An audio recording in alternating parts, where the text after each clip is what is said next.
আসসালামু আলাইকুম। Sponge cake কিভাবে বানাতে হয় সেটি আজ আমি আপনাদেরকে দেখাবো। খুব সহজভাবে ঘরে থাকা কিছু উপকরণ দিয়ে এই সুস্বাদু স্পঞ্জ কেক বাসায় তৈরি করে নিতে পারেন। কোনো রকম বিটার মেশিন ছাড়াই এরকম তুলে ফোমের মতো একটি স্পঞ্জ কেক তৈরি করে নিতে পারেন। আমি যেভাবে আজ আপনাদের এই স্পঞ্জ কেক বানানো শেখাবো, কেউ আপনাদের এইভাবে সহজ করে শেখাবে না। আর এই ভিডিওতে অনেক টিপস অ্যান্ড ট্রিক্স থাকবে। যারা বলে যে কেক হয় না, আমার একবার এই ভিডিও দেখে বাসায় একবার কেক তৈরি করে দেখতে পারেন। আজ আমি এই স্পঞ্জ কেক আপনাদের বানিয়ে দেখিয়েছি। ঠিক এভাবে একবার স্পঞ্জ কেক বানিয়ে দেখুন, এটি তুলোর মতো নরম হবে। আর অনেকেই বলে যে চুলায় কেক হয় না, আজ আমি আপনাদেরকে এটি চুলায় বানিয়ে দেখাবো। কোনো রকম বালু বা লবণ ছাড়া এই কেক বানিয়ে দেখাবো। প্রথমেই আমি একটি ডিম ভেঙে নিব। এই ডিমটা আমি প্রায় আধা ঘন্টা আগে ফ্রিজ থেকে বের করে নিয়েছি। আর অবশ্যই ডিম রুম টেম্পারেচারে হওয়া লাগবে। আর সাথে সাথে ফ্রিজ থেকে ডিম বের করে দেওয়া যাবে না। এখন আমি এই ডিমটা একটি ব্লেন্ডার জারে নিয়ে নিব। আমি একটি ডিম দিয়েই এই কেক বানাচ্ছি। আর এখানে আমি আধা কাপের কম চিনি ব্লেন্ডারে গুঁড়ো করে নিয়েছি। এখন ব্লেন্ডারে চিনির গুঁড়ো দিয়ে দিব। আপনারা আপনাদের স্বাদ অনুযায়ী চিনি দিয়ে নেবেন। আমি মিষ্টি কম খাই, সেজন্য এখানে চিনির পরিমাণ কম নিয়েছি। এখন আমি এটি ব্লেন্ডার করে নিব 2 মিনিটের জন্য। দেখতে পাচ্ছেন এই ব্যাটারটা কতটা ঘন হয়ে গিয়েছে। আর আপনাদের কাছে যদি বিটার থাকে তাহলে এরকমভাবে ব্লেন্ডার করা লাগবে না। আমার কাছে যেহেতু বিটার নেই, সেজন্য আমি ব্লেন্ডার করে নিয়েছি। এখন আমি এই মিশ্রণের উপরে একটি ঝাঁকনি নিয়েছি। আর নিয়েছি আমি যতটুক চিনি নিয়েছি ঠিক ততটুক পরিমাণে ময়দা, মানে আধা কাপের কম আমি ময়দা নিয়েছি। ময়দা এখন আমি ভালো করে চেলে দিয়ে দিব, যাতে কোনো দলা না থাকে। ময়দা চেলে দেওয়া হয়ে গিয়েছে। আর দিয়ে দিব 1 চা চামচ বেকিং পাউডার। আর দিয়ে দেব স্বাদ মতো লবণ। আর এখানে আমি আধা চা চামচের কম এলাচের গুঁড়ো দিচ্ছি, যাতে ডিমের গন্ধ না থাকে। আপনারা চাইলে এলাচের পরিবর্তে ভ্যানিলা এসেন্সও ব্যবহার করতে পারেন। আর যদি ভ্যানিলা এসেন্স দেন তাহলে আধা চা চামচ ভ্যানিলা এসেন্স দিয়ে দিবেন।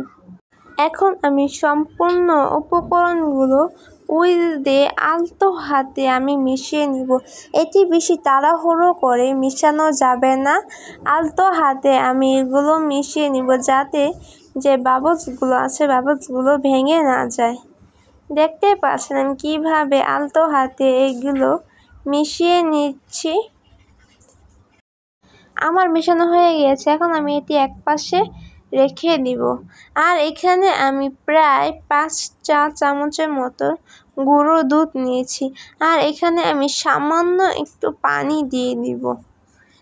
পানি আনুমানিক আমি প্রায় 5 চামচের মতো পানি নিয়েছি। এখন আমি গুঁড়ো দুধ আর পানি ভালো করে মিশিয়ে নিব। আপনারা চাইলে লিকুইড দুধও ব্যবহার করতে পারেন। আমার হাতের কাছে লিকুইড দুধ নেই, সেজন্য আমি গুঁড়ো দুধ ব্যবহার করছি। গুঁড়ো দুধ আর পানি ভালোভাবে মেশানো হয়ে গেছে। এখন আমি এই মিশ্রণটা এই কেকের ব্যাটারের ভিতর ঢেলে দিয়ে দিব। এখন আমি উইস্ক দিয়ে ভালো করে এই দুধের মিশ্রণটা মিশিয়ে নিব। আলতো হাতে মিশিয়ে নিব, তাড়াহুড়ো করে মিশিয়ে নিব না। আর আমি এখানে প্রায় 4 চা চামচের মতো সয়াবিন তেল নিয়েছি। এখন আমি এই উপকরণগুলো ভালো করে মিশিয়ে নিব আলতো হাতে। কেকের ব্যাটার তৈরি করা হয়ে গিয়েছে। দেখতে পাচ্ছেন আমি কীরকম ঘনত্ব রেখেছি, ভাঁজ ভাঁজ করে পড়ছে। আমি যখন উইচ দিয়ে এটি একটু উঠাচ্ছি, দেখতে পাচ্ছেন ভাঁজ ভাঁজ করে পড়ছে। ঠিক সেম এরকমভাবেই ব্যাটারটা তৈরি করে নেবেন। এর থেকে বেশি পাতলাও না, আবার এর থেকে বেশি ঘন করবেন না। দেখতে পাচ্ছেন ঘনত্বটা ঠিক এরকমই এটির থাকতে হবে। আর এটি দিয়ে দাগ কাটলে দাগও দেখা যাবে। দেখতেই পাচ্ছেন আমি এরকম একটি ব্যাটার তৈরি করে নিয়েছি। এখন আমি কেক বানানোর একটি মোল্ড নিয়েছি। এখন আমি এখানে সামান্য পরিমাণে তেল ব্রাশ করে নেব, তাহলে এটি খুব সুন্দরভাবে উঠে আসবে। আর এখানে আমি একটি বাটার পেপার দিয়ে দিব। এখন আমি কেকের যে ব্যাটারটা তৈরি করে রেখেছি সেই ব্যাটার দিয়ে দিব। দেখতে পাচ্ছেন ঢালার সময় কীরকমভাবে ভাঁজ পড়ে এই ব্যাটারটা পড়ছে। এখন আমি সম্পূর্ণ ব্যাটার এই মোল্ডের ভিতর দিয়ে দিব। এখন আমি এটি হাত দিয়ে একটু ঝেঁকে দিব, যাতে এর ভিতরে যত এয়ার বাবলস আছে সেগুলো যাতে বের হয়ে যায়। ভালো করে একটু ঝাঁকে দিয়ে নেবেন, যাতে এর এয়ার বাবলসগুলো বের হয়ে যায়।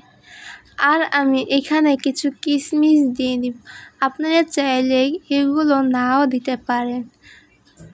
আমি কিশমিশ দিচ্ছি কারণ খেতে ভালো লাগবে। আর দিয়ে দিব কিছু কাজু বাদাম কুচি দিয়ে দিব। এই কিশমিশ আর কাজু বাদাম সম্পূর্ণ অপশনাল, আপনারা চাইলে দিতেও পারেন, নাও দিতে পারেন।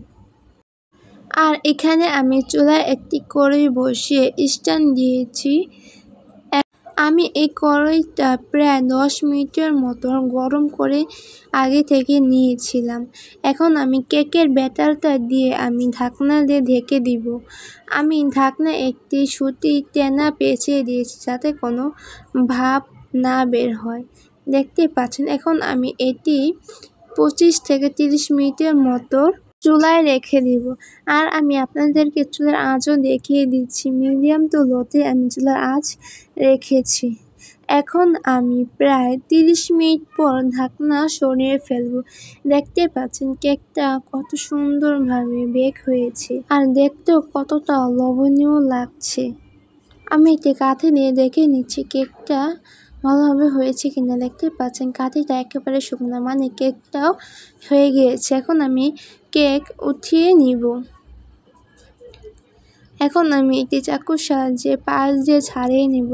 কেক ছাড়ানোর প্রয়োজন নেই, কেক আগে থেকে ছেড়ে রয়েছে। দেখতে পাচ্ছেন কেক। এখন আমি এটি একটি সার্ভিং প্লেটে ঢেলে নিব। দেখতে পাচ্ছেন খুব সহজে কেকটা উঠে এসেছে, কোনো রকম লাগেও নেই। এখন আমি যে এখানে বাটার পেপার দিয়েছি সেই বাটার পেপার উঠিয়ে ফেলব। কেকটা খুব সুন্দরভাবে বেক হয়েছে। আর কেকে উপরের কালারটা হালকা সাদাতে লাগছে। আপনারা যদি ওভেনে এটি বানান তাহলে এই সাদাতে থাকবে না। ওভেনে কেক বানালে কালারটা খুবই সুন্দর আসে।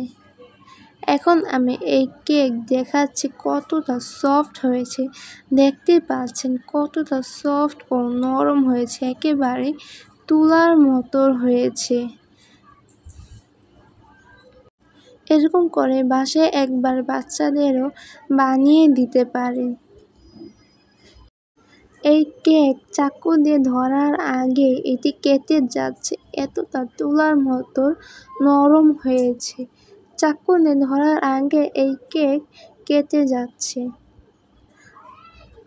বাসায় একবার এইভাবে বানিয়ে ট্রাই করে দেখতে পারেন।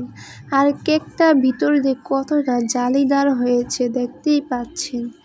যদি ভিডিওটি ভালো লেগে থাকে তাহলে লাইক অ্যান্ড সাবস্ক্রাইব করতে ভুলবেন না। তাহলে আজ এই পর্যন্তই। নেক্সট ভিডিওতে আপনাদের সাথে আবারও দেখা হবে। ভালো থাকবেন, সুস্থ থাকবেন, আর সাবস্ক্রাইব করে আমাদের পাশেই থাকবেন। লাইক অ্যান্ড কমেন্ট করতেও ভুলবেন না।